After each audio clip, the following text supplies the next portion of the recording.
Okay, so let's just start with the basics. What is hypnosis? Hypnosis, the best definition of hypnosis is the ability to suspend disbelief. So you're learning something new and the mind is open, relaxed about it, and that's pretty much a good definition of hypnosis. How does it work? That's a big question. So hypnosis is a very, it's tailored to everybody. Everybody's different, so not everybody's the same, and everything that we do in hypnosis is going to be different from person to person. So there are different kinds of hypnosis, but hypnosis basically, think of plop, plop, fizz, fizz. What's the rest of that? Oh, what a relief it is. Right, Mike had it. I was like, I don't know. Oh, what a relief it is.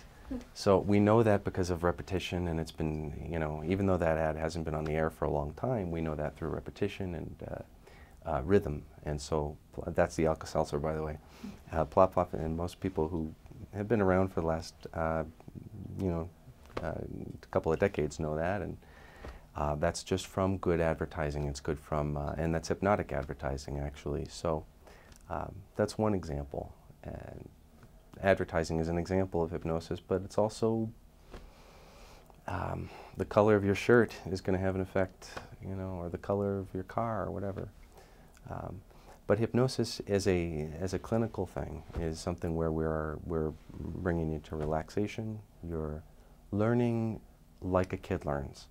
Everything is slow. It's easier. Kid doesn't think about it. If they're learning how to walk and talk, they just get up and they get to it. They just do it. They don't overanalyze it. They just do it. So I think that's the simplest metaphor for it. Like when you're driving your car and maybe daydream a little bit, miss a turn.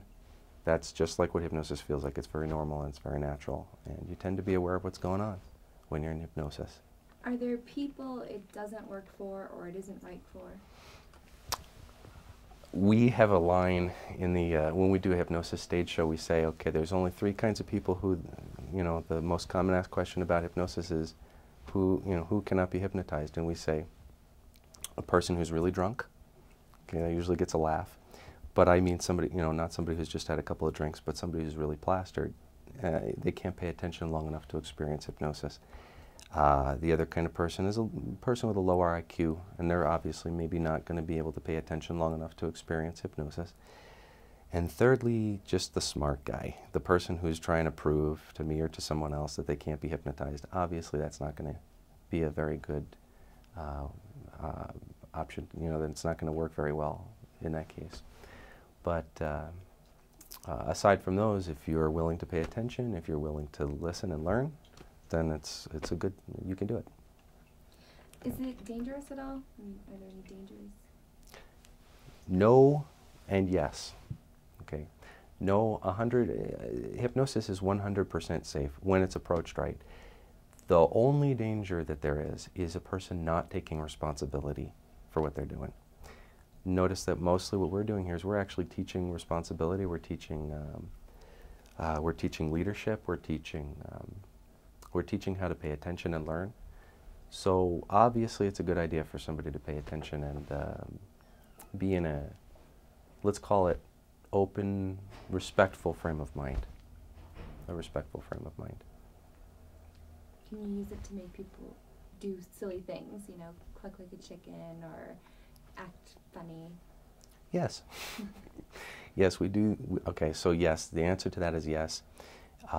Maybe a bigger question they might wonder is, gee, can you be made to do something against your will while under hypnosis? And the answer is still yes, actually. But in the clinical setting like here, obviously no. The suggestion is that we give you the suggestion, you only accept the suggestions that are useful and beneficial for your learning. And all the suggestions that we give you are intended for that purpose. So of course you want to pay attention. Of course you want to listen along. Of course you want to respect what we're doing and do your best. What are some of the beneficial things that it can be used for? Obviously weight loss is one of them. I've heard about smoking. Kind of give me a rundown of what hypnosis can be used for. Okay. Lose weight, stop smoking are the big ones. Gain confidence, boost confidence, reduce stress. Those are the big ones. Enhancing performance like golf is a big one. So those are all big. Public speaking is another big one. We get doctors and lawyers and such who want to improve their memory because they have those big tests to take. So we'll have that. But mostly it's great for, you know, the weight loss is the big one. That's the big one. Reducing stress and weight loss. Why does it work in the weight loss setting? You know, a lot of people have tried diets, they've tried personal trainers, they've tried numerous diets. Why does hypnosis work? Yeah, well, I'll tell you, you know, the real thing behind that is that when people come here, they're actually getting support. And to me, I think that's the biggest thing. Now, that's the way I approach it. I don't know, I can't speak for any other hypnotist, but the way I approach it is that when somebody cares, it goes a long way.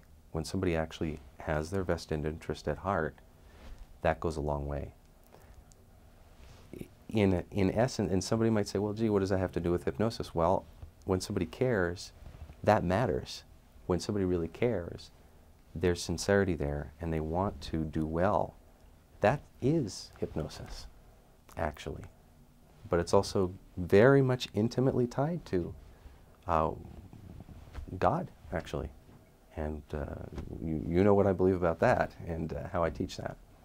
So that's, it's very intimately connected to that. And they do well, you know, just relaxing into knowing that they're taken care of. Kind of tell me a little bit about, it's more than just coming in and being hypnotized. There's kind of a little bit of a therapy part to it and getting to the underlying cause of the weight. Okay. Yeah, let's recognize that as NLP or talking. Okay, and talking and NLP are, you know, we are actually communicating with you on a very personal level. We're kind of drawing out, gee, what are the habits that you need to change? What responsibility do you need to face up to? Nobody wants to be told what to do. Not you, not me, not anybody. But the reality is that that's the only way to learn. And when they know that somebody else is on their side, it does make it easier. It just makes it so much easier to want to do what the person wants, you know, their outcome to be. You don't necessarily give people a strict diet to follow, No. or tell them what to do as far as exercising goes. Right. I mean, a little bit. Sort of, but not. Very vague. Yeah. So how does that work? I mean. We are, yeah, it's, remember that, you know, God has designed us to be pretty simply able to eat a wide variety of healthy foods in the right amounts, and nothing that we're, people who are watching this obviously probably know that chocolate cake is worse than celery or vegetables or whatever. But it's not like you don't know what to do.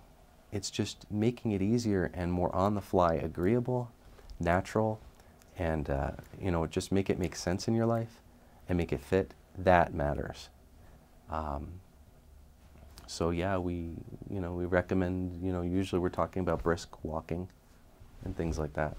The ability to shift how somebody thinks. So sometimes when we're reducing stress, we're just needing to change how we perceive. Or sometimes when sometimes some people just think too much and they need to relax. Or some people are helpy helpers and they're helping other people too much and they don't have enough time for themselves at the end of the day. So they need to learn how to help themselves first. You know, so some of that kind of plays into it a lot. Family dynamics. Family dynamics is a big part of that too. You know. So would you kind of say that hypnosis it changes the way that people think? Is that an accurate way to? Yeah, it is. Yeah, it is. Yep. Changes how you think. It changes how you want to think. It makes you want to do what you already know how to do, but it makes it a lot easier to do it. It makes it a lot easier to just automatically pick the right foods at the right times, automatically know that you're born the right person you're supposed to be under God. You are where you are. You have a general faith and trust in the nature of things and all that. It goes a long way to know that stuff. And nobody's perfect at that. I'm not. Okay? But the truth is that people really do, you know, it's useful to learn how to really have reverence. We are missing that in society today. We really are missing, you know, people are feeling entitled instead of taking, just have honor. For goodness sake, have honor. Respect one another. For goodness sake, treat each other well. Respect. That's all.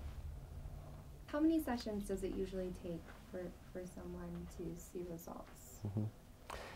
Everybody's different, and so we do that on a one-on-one basis, and we actually decide first whether or not we'll take a client, and then we decide how much or what they're going to need.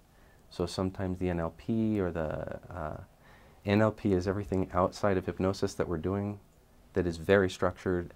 Everything that I'm saying is always with a purpose. There's always a purpose to what I'm saying, and there's so sometimes we build those sessions to include some extra NLP or visiting on different topics, but usually, you know, it's usually a few weeks. A few weeks is a general, I think that's a general good idea to look at it that way. And then we have follow-ups monthly for as long as a person needs. And you offer a guarantee? Yes. And what is your guarantee? We believe that if a goal is worth doing, that it's a good idea to know that you can have support over time. So if we missed something, or if we need to go back and cover it again, or whatever, there's time to do that. It's a monthly, it's actually free for as long as you need it. Once a month for as long as you need it. That's the way we do it. What do you have to say to the skeptics that, you know, maybe you want to... Stop. Yeah, stop doubting. Duh. I would say, well, there's a couple of ways to look at that. What would I say to the skeptics? Well, I would say stop, you know, and really think, just relax about the idea that, hey, would it be okay to learn something new? And oh, by the way, it's not like you don't go into hypnosis dozens of times a day without knowing it anyway. You do.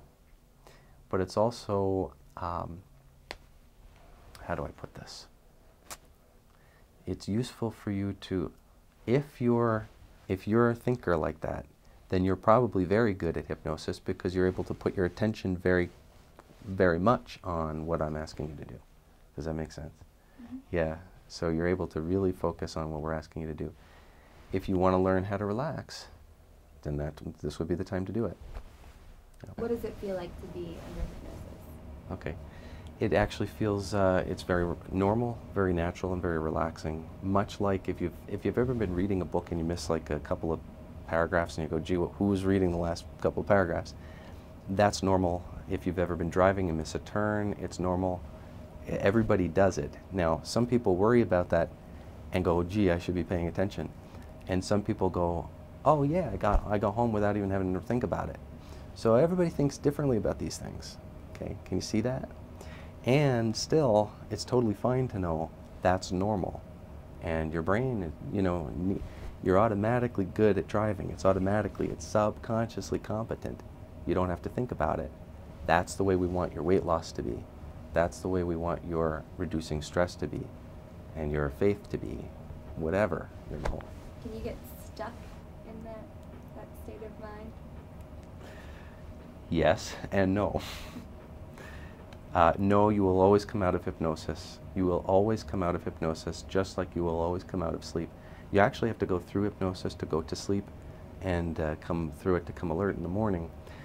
But there is a phenomenon in hypnosis where you go so deep you don't want to come out. Now that has happened, but the person always still does come out.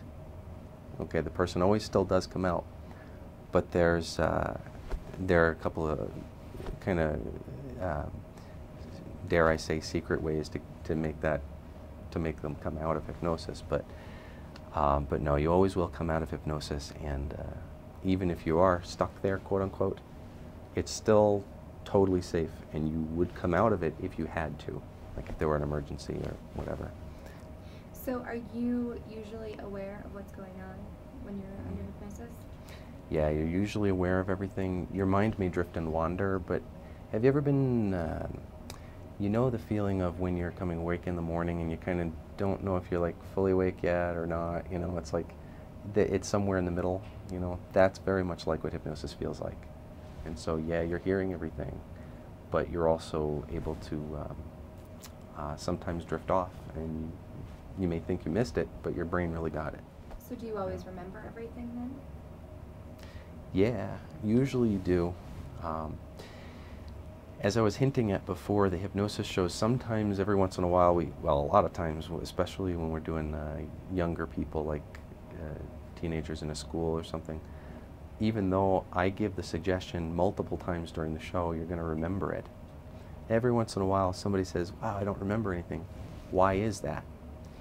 Because they expected not to. So expectation is just, it's a huge builder of belief. Expectation is a huge builder of belief. If we expect it, it's going to probably be that way. Whatever we believe is true to us, and some things are true whether we believe them or not. And you are a Christian hypnotist. So Yes, do the people that come to see you, do they have to have those same beliefs? Do they have to believe in God for it to work? No, but it helps. They don't have to believe that, but they do have to respect that that's where we get the stuff that works. Now, like I was just saying, you know, there is such a thing as what's true, whether you believe it or not. There is such a thing as what's true, whether you believe it or not. And it's just a maturity thing. To recognize the truth is just a step in maturity. To realize what's really true really is a step in maturity. It really is sanity, actually. Nobody's perfect at that, by the way. That's the whole point of Christianity, is none of us is perfect at that. Not me, not you, not anybody. But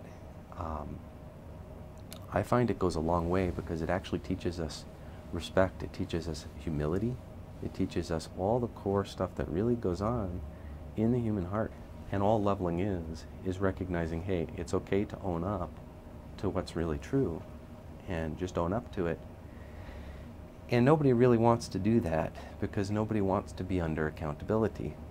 We're in a society that doesn't really respect authority right now. So we do have to learn that. And it's just authority, but it's a very sweet authority. And it's very benevolent. So it doesn't make, and your best interest is at heart. And so your best possible good is in that authority. Of course you would want to listen to that, wouldn't you? I've actually done quite a lot in my own life through hypnosis and NLP and Christianity, of course, a lot of changes in my life. I've personally used it to quit smoking, to get better sleep, which is what one of my new books is, or one of my older books is on, to, you know, just a myriad of things I have used to change my own life. I wouldn't be who I am today if it weren't for first Christ, and then hypnosis as a tool through that.